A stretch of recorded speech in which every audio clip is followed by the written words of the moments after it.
तर यांना 4 दिवस आधी हार्ट अटॅक आला. तर तेव्हा एमर्जन्सीमध्ये आम्ही डॉक्टर सोनम शिंदे जे भोसरी मेडिकोर हॉस्पिटलमध्ये कार्डिओलॉजिस्ट आहेत त्यांना कॉल केला. तर त्यांनी आम्हाला एमर्जन्सीमध्ये ॲम्ब्युलन्स पाठवलेली. आम्ही तेव्हा या हॉस्पिटलमध्ये ॲडमिशन घेतलेलं. पहिली तर एन्जिओग्राफी झाली, त्याच्यामध्ये आम्हाला कळालं की 2 ब्लॉकेज होते.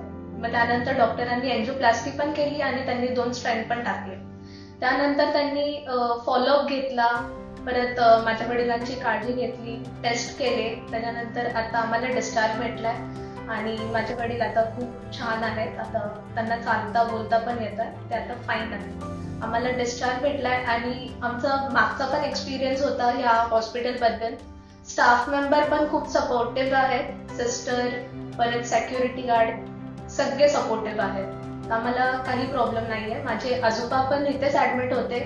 इनफॅक्ट आमचे फॅमिली मेंबर्स इथेच फॉलोअप घेत राहतात. Special thanks to doctor Sonam Shinde ज्यांनी माझ्या वडिलांना वाचवलं. आणि पहिली गोष्ट तर ते खूप स्पष्ट बोलतात. पेशंट सोबत तर सगळं म्हणजे पेशंटच्या फॅमिलीला पण खूप सपोर्ट करतात आणि जे काय आहे ते स्पष्ट सांगतात, एक्सप्लेन करून. तर we are very happy from this hospital. Thank you.